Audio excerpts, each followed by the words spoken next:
Hello and welcome to another episode of Two Guys and a Chainsaw. I'm Todd. And I'm Craig. This week we're doing a movie totally out of left field. This is a film that I learned about online.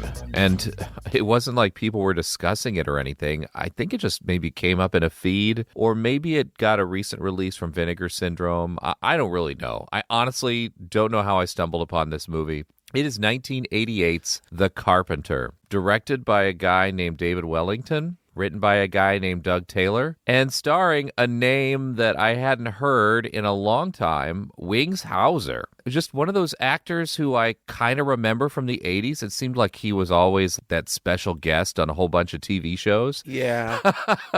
I thought for sure, like, I remember him from some movies or something. And I mean, not really. He's been in a ton of stuff. But he's got a face I think you'd recognize. Well, and a name you'd recognize. Yeah. But other than that, I just kind of vaguely remember him and never heard of this movie before at all. So this is my first time seeing it. But it seemed interesting enough that I proposed it to Craig and we decided to do it. The title and the cover art were so unfamiliar that at first I thought maybe it was fake. Uh-huh.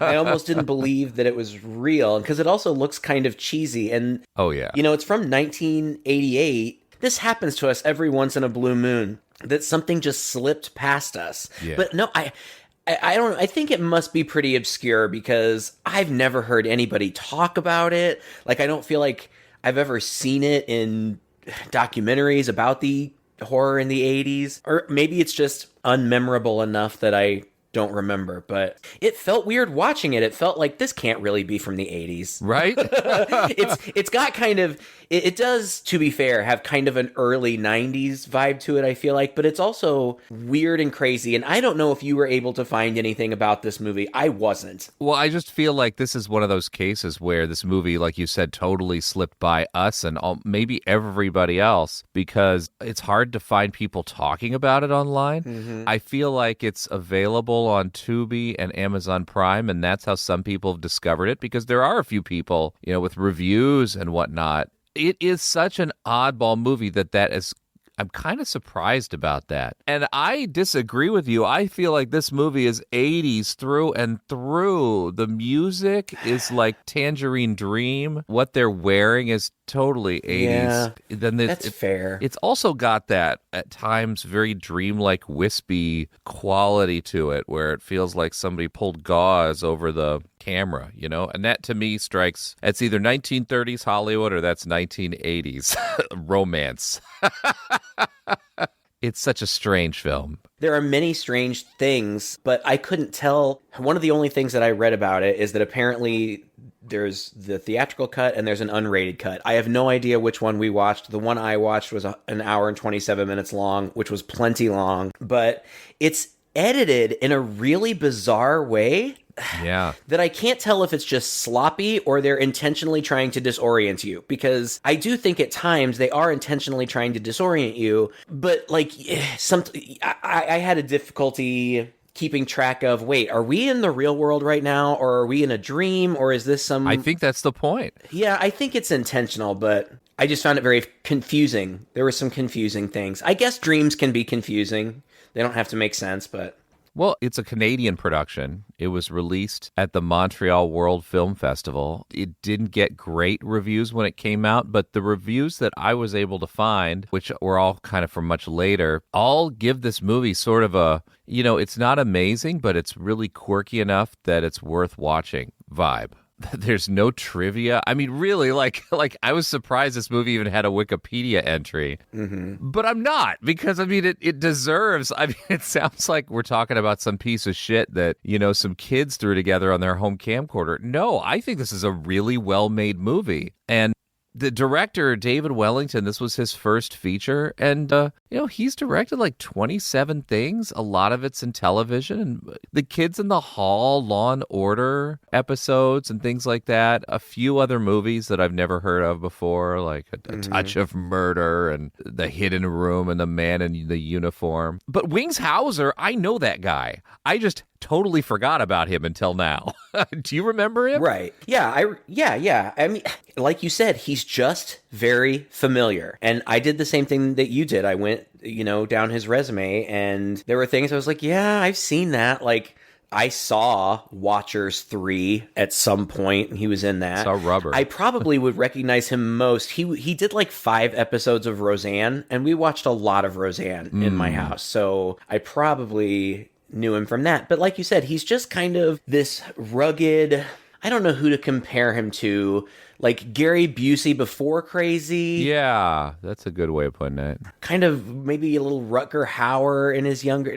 I don't know. He's a man's guy. Yeah. And I feel like he just kind of showed up as those ragged men in small parts all over the place, and that's why he's so familiar. But I think that what I'm failing to articulate in talking about how weird it is just that ultimately it's very surreal. And I found that disorienting, but like you said, I think that's probably intentional. I guess there's a twist at the end because I feel like most of the movie is a misdirect. You know what I'm saying?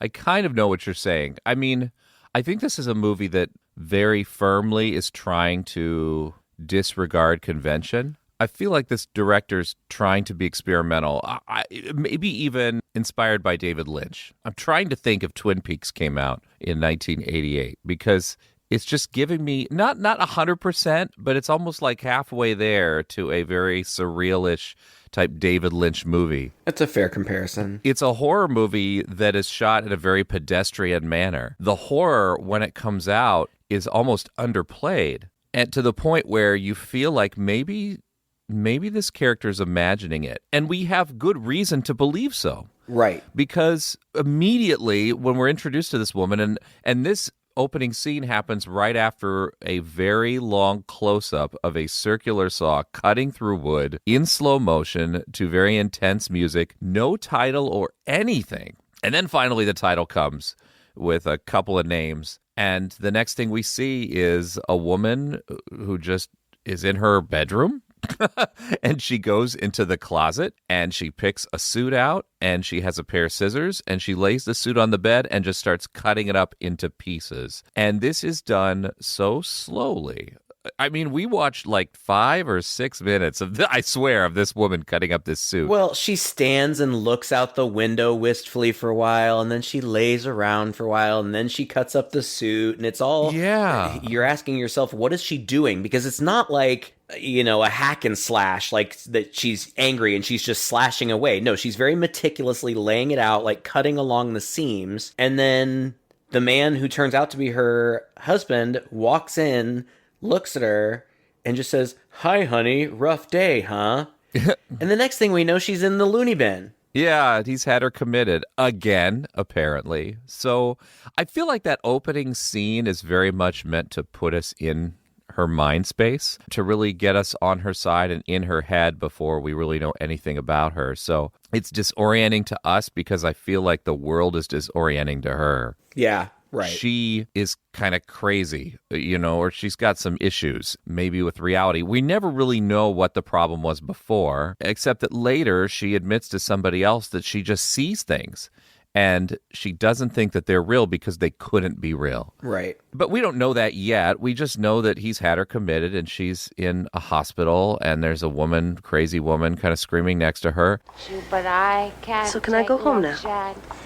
I'll talk to somebody about getting you a private room or something. I don't like it here. Why can't I just go home? No, Why not? because I can't afford the suits. 'Cause your love is better than any love I'm sorry about that. It's like You are going to have to stay here for a little while longer. Hello, Mrs. Jarrett. Time for these?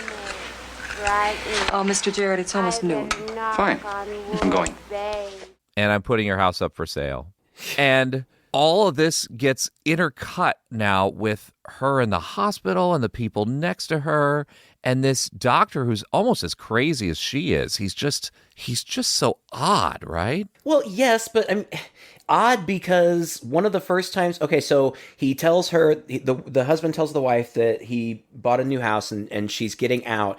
And she's like, "I'm free." And then there's this weird, surreal montage of people telling her, "You're free, you're free, you're free." And the montage ends. She's in her bed, but her hands are bound above her head, suspended above her head, and the doctor says, "You're free," and then holds a chainsaw up over her and acts like he's going to start chopping her up with it. Well, he cuts her bonds. What confused me about this, I mean, I feel like I'm to understand that it's in her head, but they don't tell you that directly. Nope. It just cuts back to normal. Mm-hmm.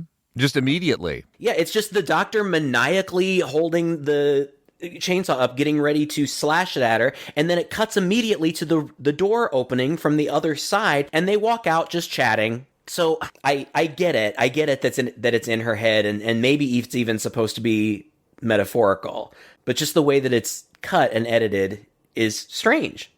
It is. I feel like there's a message here, and I'm hoping that we can kind of unpack it as we talk. But basically, the doctor is very cheerful and nice, and he's jokey. There's no point in being inactive. Just don't overdo it either. Try to stay at home as much as possible. Good luck, Al. Relax. I am relaxed. Well, you get more relaxed. Okay. A house in the country is just what you need to get you firmly on your feet. I am on my feet. Well, get more on your feet. And don't forget, if you have trouble getting to sleep, take 2 of the tranquilizers. Or 1, even, if your dreams are troubling you. I'm sure I'll be fine. I'm sure you will, too. And I'm sure you'll take good care of her. I'm sure I will. Yes. And I don't want to see you back here again. You'd have to be crazy to come back to a place like this.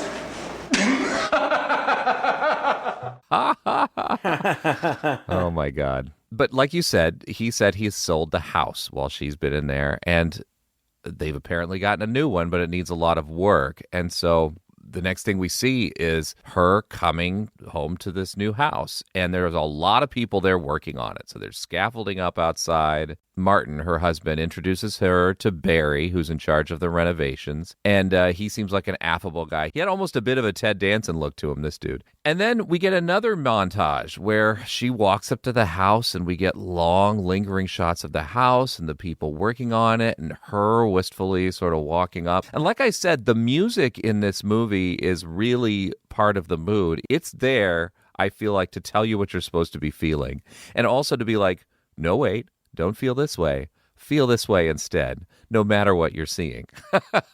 Because it does have this like Tangerine Dream style, like Never Ending Story or something. I don't remember. I must not have been paying attention. I remember there being diegetic music, like they were playing music in the scenes, but I don't remember the score.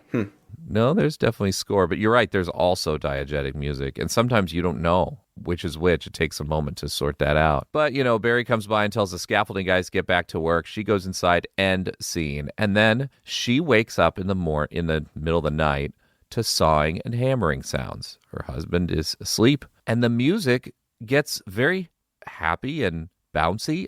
What am I trying to say? Like cheerful, like a little elf. I don't know what you're trying to say. That was what I was thinking, because this is this typical horror scene where the person wakes up in the middle of the night, and in any other movie, this would be very, very suspenseful as she creeps down the stairs. Who could be in her house making all this racket with these tools? But the music is not suspenseful. It's quite the opposite. It's very whimsical. And she goes into the basement, and there's a dude there who's nailing paneling up. And he turns around, it's like, oh, hi. And she's like, you're still working? And he's like, well, it's got to get done. And spins around and does that shit that they always do with nail guns in these movies where he shoots it at a rat or a mouse or something. Oh, my God. This movie got so many nail guns getting shot across the room improbably. Mm-hmm. But he's like, well, it's got to get done. And she's like, well, why are you working so late? And he's like, well, you know, you got to work hard if you want to get something finished. And she's like, oh, yeah. Okay. And she just goes back upstairs. I know. So right away, obviously, something is wrong. I mean, like, he's handsome and charismatic, and he's not doing anything. He's being productive, getting stuff done. But in the middle of the night, he's the only one. They justify or explain away the husband never being disturbed by it because he takes heavy tranquilizers every night. Yeah. And he wants her to also. He seems to always want her sedated. It took me a while in this movie to just figure out that he was a douchebag. Like, Yeah. He always seemed a little dismissive of her, like her mental health problems seemed more of an annoyance than anything else. He didn't really particularly seem concerned about her. So he was douchey in that way. Then he's constantly trying to push drugs on her. Yeah. He controls her money. She asks him for money to just go shopping because she wants to get out of the house. And he's like, no, we'll have to talk about that later. Just very dismissive. And she is now just stuck alone in this house. Like, it's very the yellow wallpaper. Like, okay, I get it. She's going stir crazy. She has nobody to talk to. So Yeah. is this guy just a figment of her imagination? Right. Because it could be. It could be. Or not. Who knows? Well, but maybe not, because the next day, the construction workers are like, did you guys see the basement? It's like almost done. And they think that the crew boss is like bringing in scabs or students or something to do cheaper labor at night. So there is evidence that something was going on down there.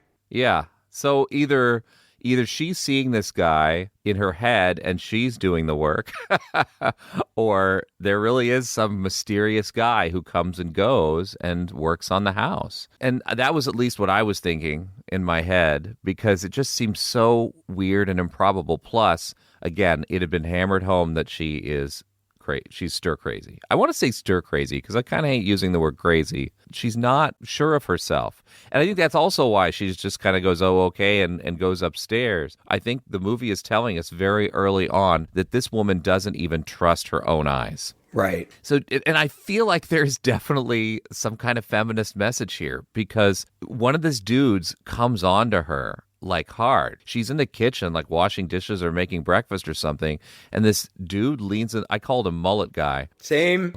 Did you really? Yeah, I just named him Mullet with a capital M. So Mullet goes to the house at night.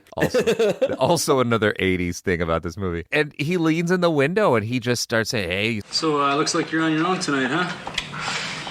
Yeah, I hate eating alone. Hate it. Of course, we could have dinner together, huh? I don't think so. Yeah, sure, have a little dinner, a couple of drinks. Maybe have a bit of a time of it, Come on, what do you say, huh? And it turns out Martin is a professor. And the next scene we get is he is lecturing a class. I guess it's a night class. I don't know. About Paul Bunyan. And he's talking about how Paul Bunyan was a carpenter and a symbol of hyper-masculinity in the American mythos. I just don't think it's an accident, right? No. And there's this student, and I really like the way this was shot, because he's lecturing to this mostly dark classroom because he's got the slides on the screen or something. And the camera cuts between him and this woman in the audience to the point where I feel like he's distracted by her, or at least he's thinking about her a lot as he lectures. But she's in shadow. We don't see her face. And then the next time we see her, which is almost immediately after the scene, they're tussling around on a bed. And okay, so this guy is cheating on his wife with this student. Right. Maybe that's why he wants her sedated all the time. Maybe. Maybe he's just gaslighting her and stuff. Or maybe he's just unhappy and doing sometimes what unhappy married guys do. Right. I just felt like this guy was a douchebag. Yeah. He seemed like a jerk. Yeah. But, meanwhile, while he's off doing that, Mullet does go back to the house at night when there's nobody else there. He's very aggressive from the get-go, and she is overly, I don't know what the right word is. Like, she doesn't panic fast enough. Not early enough. She's obviously, she's too polite, I guess is what I'm saying. Yeah. Because it seems apparent from the get-go that she's in danger. And that's essentially what happens. He starts to assault her, but then they hear hammering from the basement. And he's like, oh, are those students that they've got taking our work? And he's like, I guess I'm going to go have to teach them a lesson. And he walks over, and she just kind of follows behind him looking... Just as confused, yeah. And he opens the cellar door. I think he takes one step in, and then he backs back out, and the carpenter is, like, pushing him back out. And I think he just says something like, you're going to have to learn to keep your hands to yourself. And then he cuts off both of his arms with a circular saw as they all just stand there in the parlor. Including this guy. And she just stands there and watches. And that guy just stands there while the guy cuts off one arm and then while he cuts off the other. He barely makes a whimper. Then I wonder about the unrated version. Maybe the unrated version has just slightly more gore, because the movie does have a bit of gore, but for the most part, it's either very quick or it's very, I don't know, mild, I suppose, for what's actually happening. I mean, this dude is literally cutting off both of this guy's arms. And like you said, he is more or less just standing there with a wince on his face. And the Carpenter, it's almost like the Carpenter could have a hat on and tip it to this woman and go, "Howdy, ma'am," because he's just super nonchalant about it. He basically does do that. He basically, he cuts off the guy's arms, and then he looks at the woman who's just like looking at them like she doesn't seem panicked or scared or anything. And he says, "You go on and get some rest. I'll take care of this." And she just walks past the guy who's still standing there, arms on the floor, blood spurting out. He's standing there like kind of convulsing a little bit every once in a while. She slowly walks to the stairs, starts walking up the stairs. The guy eventually falls down, but after probably a good minute of standing there with his arms off. Oh, that was silly.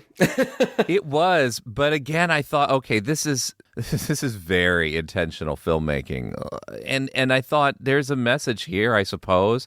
Now that I'm going back and I'm thinking about the whole movie, this Carpenter, when he's killing these people, is just very workmanlike about it. Yeah, it's very reflective of what he had talked to her downstairs, and what we get a long monologue from him later that we'll get to, which is about, well, just some things need to be done. You got to be willing to do the work. You got to be willing to put in the time, and that's the problem with the world today is people aren't willing to just roll up their sleeves and get their hands dirty. And that's what he's doing. He ends up dispatching several people who are mostly men who are being a pain in the ass to her, getting in her way. I think it was IMDb that on the IMDb description that describes him as her guardian angel. In a way. That's apt. She just pops out, takes care of this guy, and then she's like, goes back to sleep. And I think she's also wondering, this is so weird. Did I just dream this? And so yeah. I think this is the world she kind of lives in. She just walks around not really sure if what she's seeing is real, because it all feels very unreal. We don't really know either, because she wakes up, the husband comes home, he sees a spot of blood on the ground, but he thinks it's wine because there's a wine bottle sitting there. That's so dumb. but there's no other, right? Like they're the same. But there's no other evidence of it. I don't even know if she ever finds out that guy has gone missing. The husband does. So we know something's going on. We also find out she tells her husband kind of defiantly that she's not taking her meds, that she's fine, that she doesn't need them. I always wondered about that too. I wondered if she did need the meds, or has he been gaslighting her for a very long time and the meds are used to control her? And I still don't really know the answer. She seems a little bit crazy to me, but I don't know. Is she waking up, right, from a dream in a way? Right. Exactly. She begins obsessively cleaning the house and fixing it up, but in doing so, she also finds herself at a hardware store, a paint store, where she sees help wanted, and she goes inside, and the manager is very weird, and it's a very kind of funny, weird scene because he's just so bizarre, but he's interviewing her, and he's like, "Do you have any, retail experience?" And she's like, "No, but I'm really good with people." And he's like, "What about your education?" She's like, "A little bit in the liberal arts or something." Finally, he's like, "Well, what about your health? Is there anything I should know?" Well, I recently recovered from a nervous breakdown that had me in the hospital for several weeks, and sometimes I see things that can't really be happening, but I know that, so I don't think it's really anything that will interfere with my job. She's hired. It's hilarious. I see things that I know can't be there because they can't be, but I know that, so I don't see how it'll be a problem. It's so funny because, I'm trying to pinpoint this guy's personality, and at once he just looks really bored, and at other times he seems really uptight. And she says, "Oh, well, he seems very nervous," because later she gets visited by her sister at this shop, and she describes her boss as a very nervous guy. And then I'm like, oh yeah, that's what that is. So I don't know, maybe at some point this guy realizes she's not too far off from me in that regard, so I don't need to worry about it too much. But I also think that the questions he's asking her are strange enough. Like he's asking her, like, how about chemistry? Because, paint is chemistry. Like anybody who works in a paint shop has a degree in chemistry to do it. I wondered if if this is another sort of, we're talking about this woman who's finally waking up, but like she's got this guy hitting on her. She's empowering herself by starting to take some action at the house and starting to go out and get her own job. But here's another man who's being weird and just asking her weird, unrelated questions. Again, if I were there, I would think, am I in a dream? You know, I do wonder if this woman sees the way she's treated and the way that if this is her way of handling it. You know, if she kind of is being gaslighted, like she more or less thinks she's crazy, or she's resigned herself to crazy and not being able to trust what's around her just because everything that's happening to her objectively is really surreal and unfair.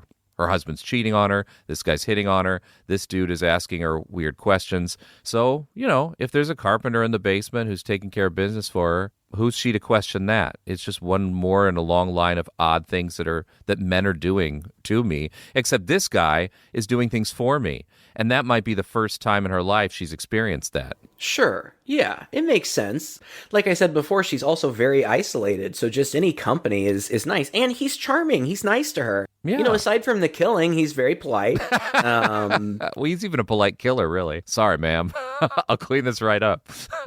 We're introduced very briefly to her sister Rachel, who is like an up-and-coming interior designer or something. It doesn't matter. She just comes back later. Yeah. What's her name? Alice is painting the house through the night. She's working a lot. And the carpenter is working outside. And this is my favorite scene. Oh, it's so good. Because they are having a conversation. And the way that the conversation is shot is that the camera cuts back and forth between them. They are not in frame together. I don't even really remember what they're talking about because I was so distracted by the fact that every time it comes back to him, he's doing something completely different. Yeah.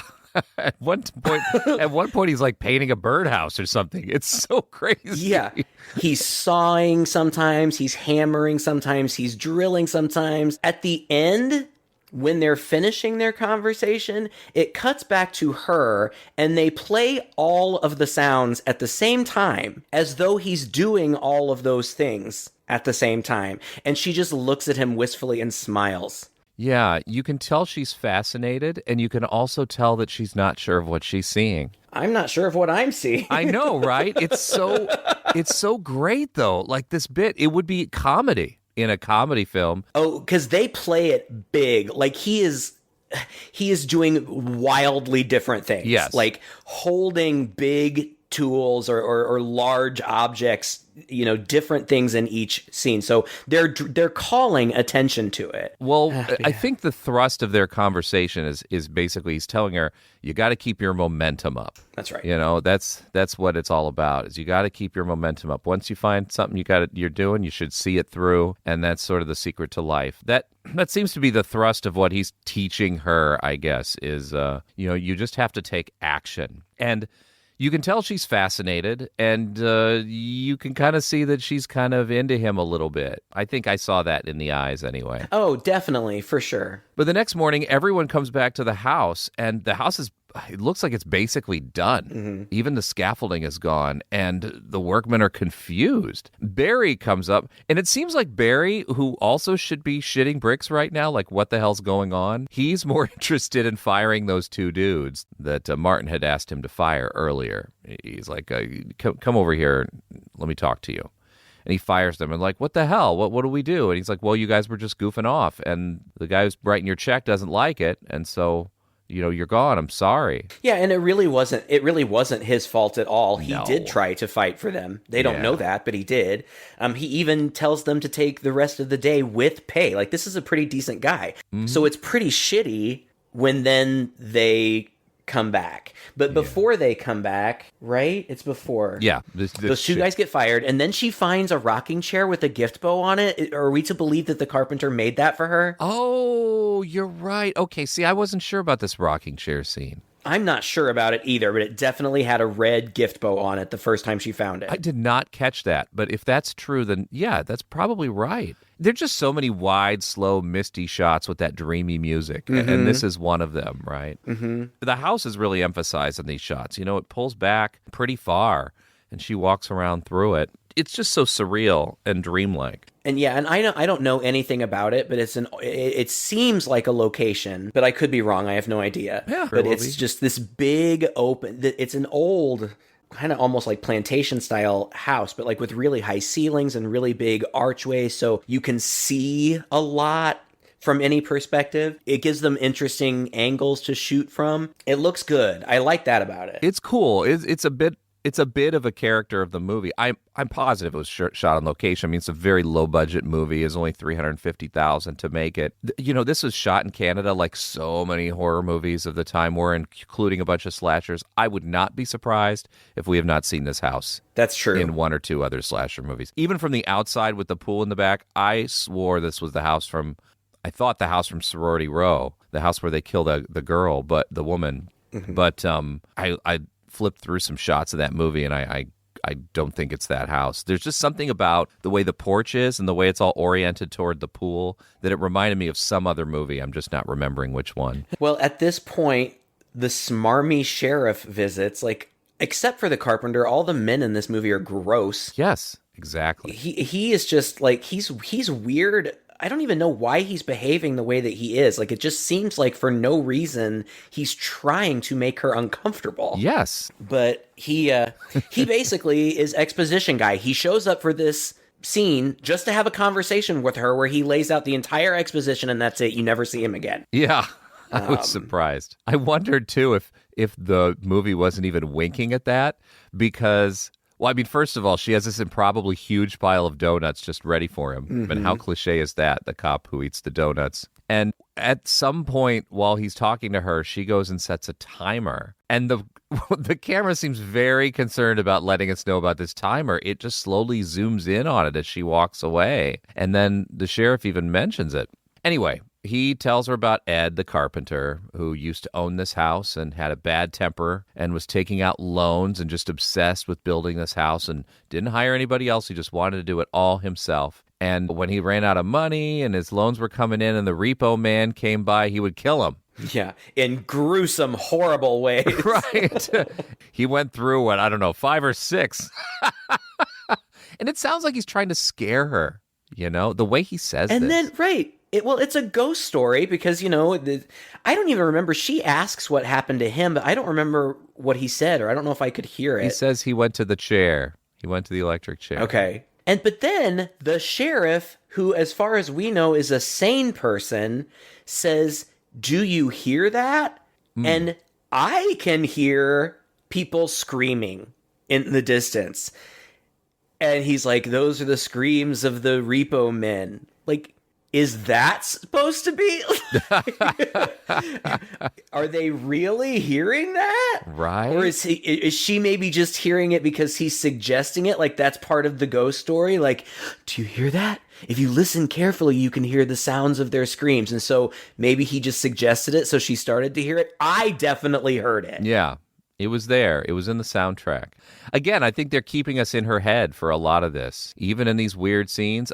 There was a part of me that is even wondering if she in her mind was making him smarmier than he really was. Right. I don't know. If a guy like that came in and sat down at my table and acted the way he did, I wouldn't be as hospitable as she is to him. She even talks to him like he's just a normal person. Yeah, I want to say, gosh, it was a different time, kind of. It's not like it was that long ago, but I mean, she's also a small woman, and most of the men that she deals with could overpower her fairly easily. They're big guys. So I think that she's treading cautiously. But you're right; she does appear to be in imminent danger, but I don't know. I don't know. I just want her to be bold and tell them to get out. But she does. She told that other guy to get out several times. Yeah. The one who got his arms cut off. Didn't matter. This guy's the sheriff. You kind of have to be nice to him, I guess. True. But anyway, that scene's over. You never see him again. Then those two guys that got fired break into the house at night to steal tools. And one guy wants to go down to the basement to get something. And as he's going down, and they intentionally want to mess things up because, this is their revenge. As they go down, he takes his box cutter, his knife or whatever, and runs it through the drywall as he walks down the stairs. Cut to the carpenter who's in the basement looking at his arm that has a big, long, bleeding scratch on it. Yeah. So apparently, if the house gets harmed, the Carpenter gets harmed. Yeah. And so he kills that first kid with a buzzsaw. I don't remember exactly how. And then the other kid, who was really the guy, the Ed or whatever his name is, even says to the kid when he grabs him, he's like, it's too bad. You're really not that bad a kid. You just hung with the wrong crowd. And then he staple guns his eyeballs and does something else terrible. Drills right into his neck. Drills through his neck.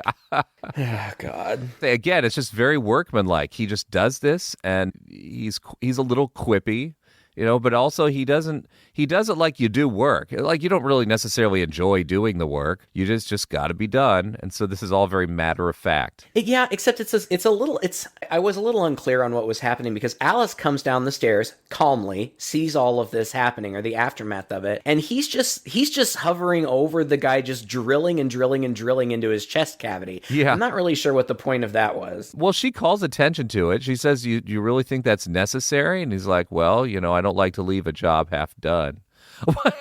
What is the full job? I don't really know. And she's like, Ed, you really should get your temper under control. And then they flirt for a little while over that body. And then he's like, have you had a chance to go walking in the woods yet? And she says no. He's like, well, we should do that together sometime. And she's like, okay, it's a date, I guess. There's a little bit of humor here. I mean, obviously, it's all quite funny in a dark way. All of his dialogue with her, again, is like, if you do something right, it stays right. And the trouble these days is people don't take the time to do things right. They're always looking for the fastest and cheapest ways, and they end up with shoddy workmanship and just philosophical stuff about people being lazy and soft and being scared of work. Yeah. He's like, take a look at this guy. See what I mean? Soft. And he drills into him again. Yeah. I was thinking a lot about American Psycho when I was watching this. Have you seen that movie? Yeah. I also read the book. It feels a lot like American Psycho, where you've got this guy who, just has these very strong ideas about life and about how things should be. Yeah, but you work really hard. Don't you ever take a break? Well, not much. You lose your momentum that way. That's the thing about hard work. You can't lose your momentum. It's just like music, huh? That's a nice thought. Well, that's just the way it is. Once you get it going, once you get the rhythm, it takes on a life of its own. And the moment you stop it, you kill the rhythm. But you've got to stop sometime. Not until the job's done. A bit catcher in the rye about everything. But also, you're not quite sure if what's happening is really happening because it just seems so fantastical and it's just presented so matter-of-factly that you have cause to question it. I'm sure I've told you this before, but I saw American Psycho around the time when it came out. I thought it was fine, good, whatever. And then much later, I decided to read the book, and I read the book, and it's the only time in my life that when I finished a book, I threw it in the garbage. I can see why. I mean, it is a slog. I didn't want anybody else to read it. Oh, really? Yeah. Well, it was just so horrible. It was just so sadistic, and I was like, ew, no, I hate this, and I threw it in the trash can.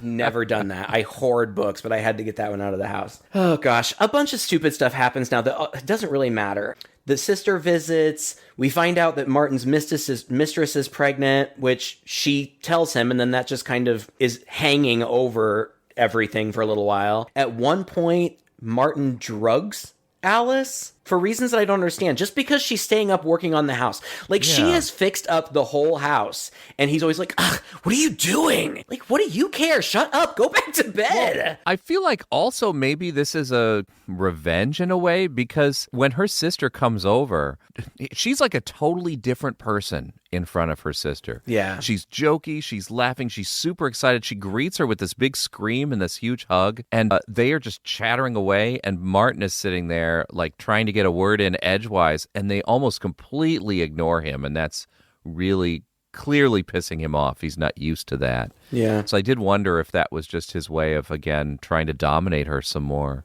I guess. But he drugs her, and when he drugs her, she wakes up in bed. Like, we see her downstairs, we see her drink the drink that he put drugs in, cut to her in bed, waking up. She goes downstairs and finds the carpenter wearing a suit, the weirdest suit, an all-white suit with a black vest, which just looked so bizarre to me. I hated it. I hated his suit. Other than that, he looks. I did. Other than that, he looked nice, very handsome, very debonair. And he's down there, and he's in a suit, and he plays a Victrola. He's cranking an old-fashioned Victrola. Yeah, and the music is very classic, right?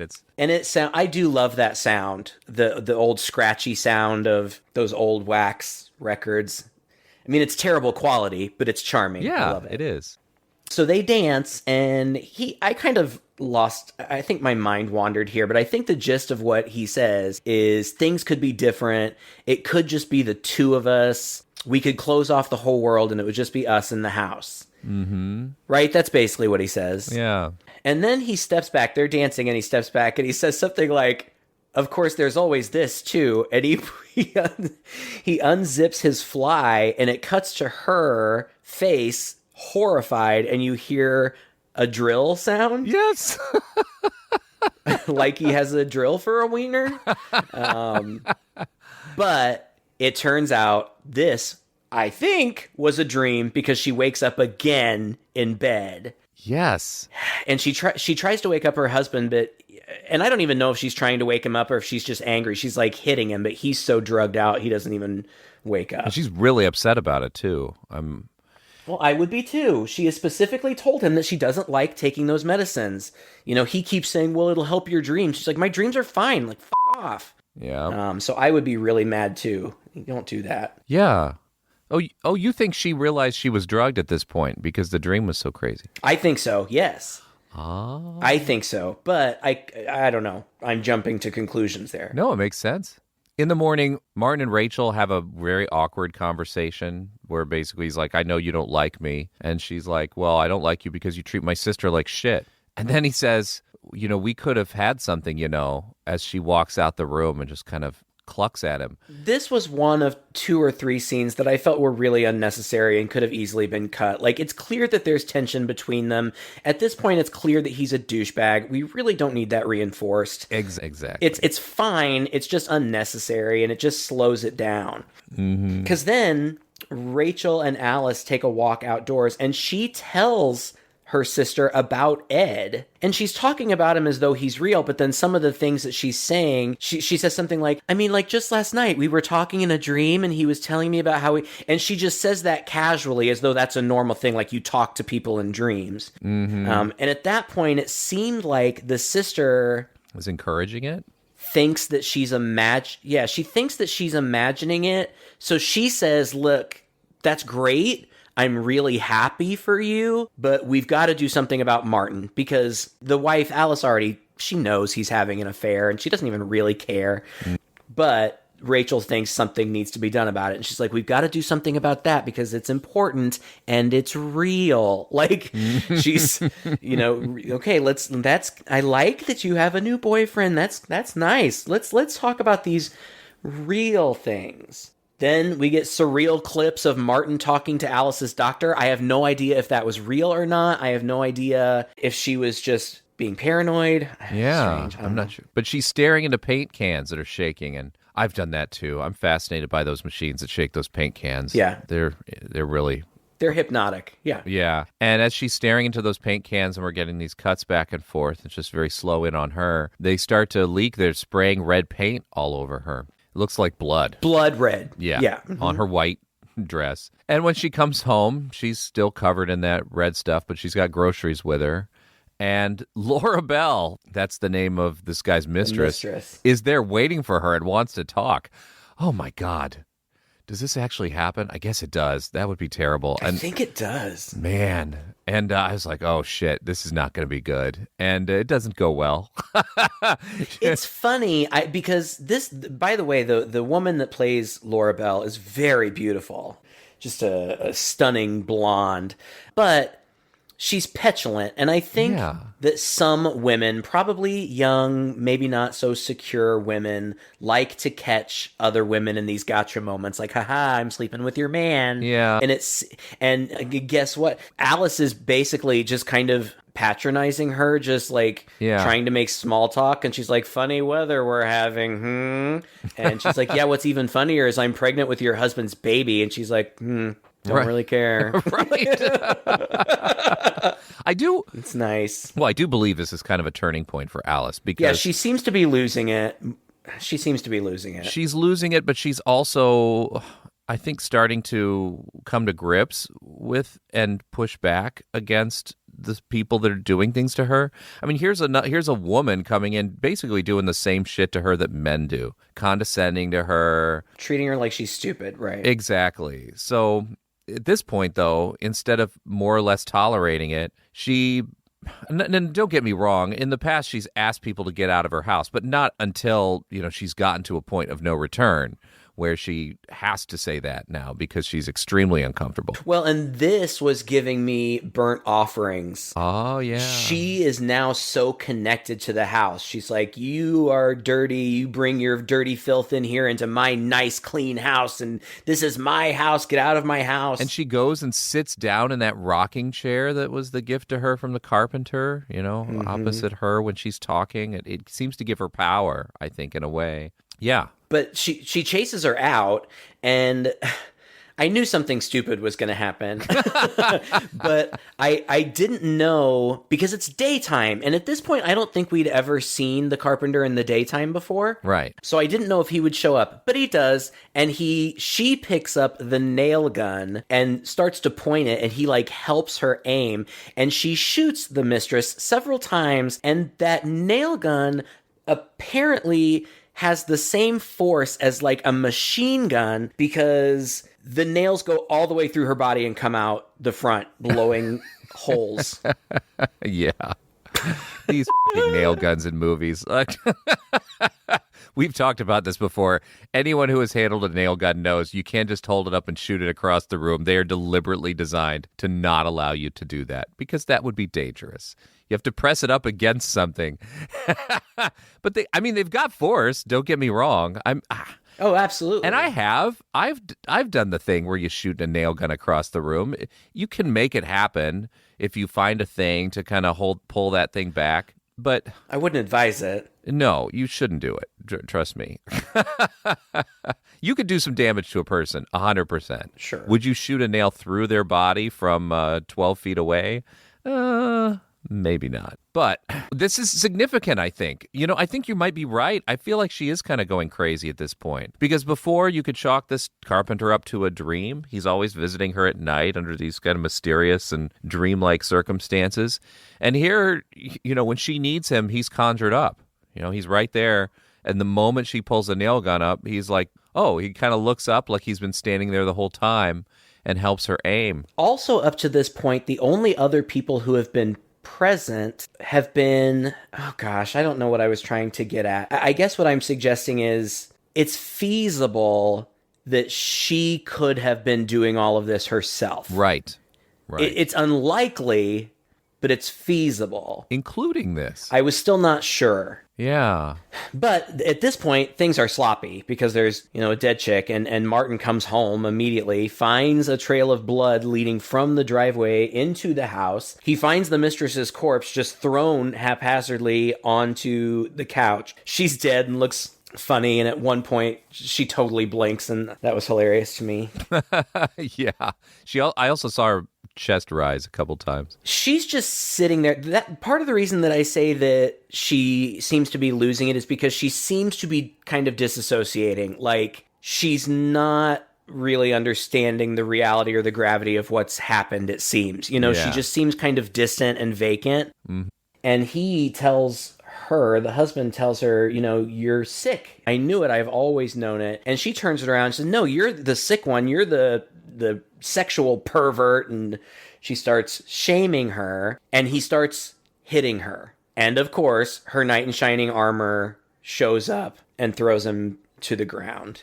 And I think nails his hands to the ground with screwdrivers, and then puts his head in a vice and gives him a lecture about being a smartass. Yeah. A fairly long one. As he twists the vice, which, oh, God, that was, to me, the most gruesome thing. I could not imagine having her head slowly crushed by a vice. No, it would be awful. But that smartass lecture, I bet if you counted the number of times he said smartass, you'd have to use more than two hands. I don't know. I mean, he is a Paul Bunyan type man's man character, I suppose, right? He's just hyper masculine in a way. I'm wondering at this point, where is this going? Like, I just couldn't figure out where it was going. But Alice just goes up and takes a shower. Her sister comes back. She also sees all the blood and bodies. She thinks that her sister has lost it, but she just wants to get her out of there. I'm sure to get her help. But then Ed appears and is talking to her. And at this point, I'm like, okay, Rachel is our rational, realistic character. If she is talking to and interacting with this person, he must really be there. Yeah. I'm sure I probably should have come to that conclusion earlier, but this was, for whatever reason, I was like, okay, I mean, I guess it's a ghost, right? We're dealing with a ghost. I think it's pretty clear by now. Like, I can't think of any other explanation for it. The only other wacky theory I had was maybe Rachel is not real either. Maybe Rachel... That's possible. She has conjured up. But Rachel interacts with her boss earlier. Yeah. And so... I don't think so. I think she's real as well. Yeah, and so she runs off. They both run off. Well, because Rachel tries to get... Basically, he is saying Alice isn't going anywhere. Yeah. And Rachel is trying to strong-arm Alice out. And so he says, you're not doing that, and it gets physical, and he throws her to the ground. As soon as he throws her against the wall, and she falls to the ground, apparently unconscious, that's it for Alice. She's done. Yeah. Done with this guy. She says, you're an asshole. You're just like the rest of them. You're just like Martin. You're just like the rest of them. And that's it. Like, there's no going back for her. Yeah. And he chases her around a little bit. And then it turns out that he is just a gross creep like all other men, apparently, because the second she's defied him in any way, he's like, well, I guess the courting phase is over. Time to give it up. And he keeps saying it. Yes. Like, ew. Gross. It's such a weird moment for him to be insisting that she give. I guess it's a rape thing, I guess. Yeah. But she and Rachel figure out that by destroying the house, they can destroy him, and that's basically what they do. They end up in the basement. She's hit him with the hammer a couple times, but it really hasn't done anything to him. He says it's a tool, not a toy, when she hits him on the head with it. Mm-hmm. But when one of them whacks the house, the wall or whatever, he hurts. And so they realize that's the case. And so they just start smashing the walls. And then Alice just decides she's going to torch the place. She picks up a literal torch and burns the walls, which starts burning him. As they run out, we get a really impressive Burning Man effect. This guy is on fire, but he's also talking. Like, you can see this figure's face. Wow. Really good. That was wild. And they surely had to do it in several sections because it seemed like he was on fire for a long time. Oh. And because he starts out in the basement, he follows them upstairs, he follows them out of the house, down the driveway, until eventually he falls on his stomach and starts pulling himself along for a little bit. All this time, from the very beginning, fully engulfed in raging flames. It looks really impressive. It's super impressive. And he yells out at her, and eventually, I think the last line is, Alice, I could have loved you. We could have been something. And she turns around and says, you should have been more of a gentleman, Ed. And they walk away. And Credits. That's kind of silly. So, yeah, I mean, it's definitely a anti-man. I don't want to say that, but, it's just kind of it's definitely got this message and a very strong character arc. This woman, I think, finally gets her empowerment. I get the impression anyway, she's going to go on to a better life. Right. And maybe all the evidence of what just happened is going to burn up in the house and she's off scot-free. I don't know, man. I have to say, as weird as this movie was, I really enjoyed watching it. I really liked it. I mean, I was just fascinated by it the whole time. I could see whereas if maybe I was in some other mood where I was in a hurry or I just wanted to get something done, I would have maybe been a little bit more impatient with it or something. But yeah, it was so dreamlike. I think IMDb calls it a fantasy horror, and I would call it that too. Huh. It's got that element of fantasy about it that I find compelling and interesting, and I've got a lot of patience for because I trusted the filmmakers. I thought it was really well made. And so I knew they knew what they were doing, that all these odd things happening was not just incompetence or stupid, head-scratching moments of some shit script that was thrown together or doesn't make sense. I think they were clearly trying to say some things here. Did it all land? Was it all perfect? No, not really. And apparently the movie didn't really land with people because I don't think anybody... I cannot wait to hear if other people in our crowd have even seen or heard of this movie before.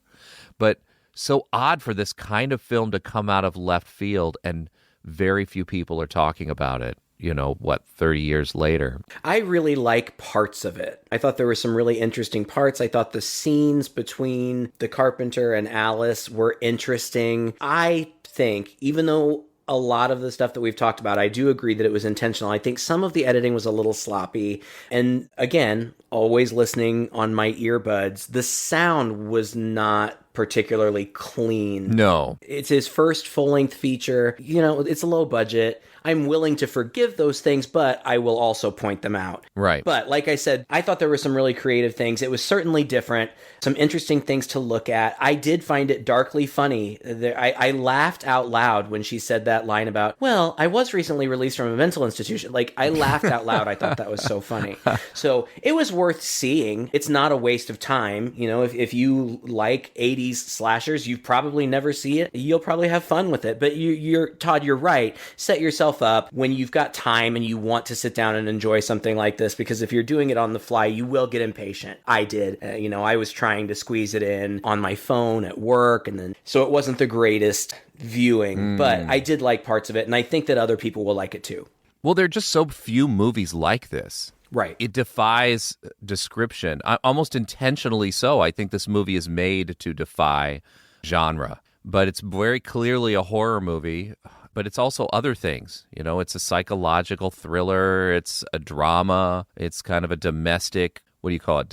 Like a Lifetime movie. Sure. It's got a little bit of everything in it, and it's got enough mystery also to keep you guessing up to the very end. So that's true. I really think people should go out of their way to see this because it's utterly fascinating piece of filmmaking. And I'm really surprised that this director didn't go on to make more important, I don't know, maybe some of his movies are really interesting and they're just as lost to time. I mean, he's still around. He's still shooting episodes of TV shows and things like that.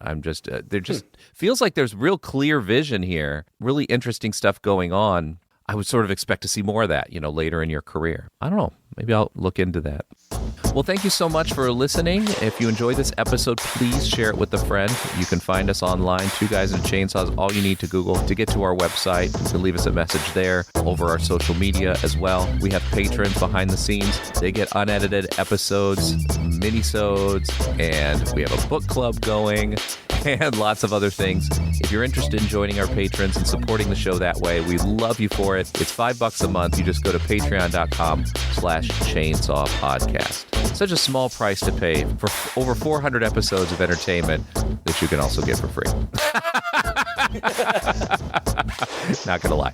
Thank you so much. We love our supporters. You guys allow us to keep the show going, to do things that we otherwise wouldn't be able to do. We wouldn't even have the activity on these social media channels that we have now without it. So thank you guys so much. Until next time, I'm Todd. And I'm Craig. With Two Guys and a Chainsaw.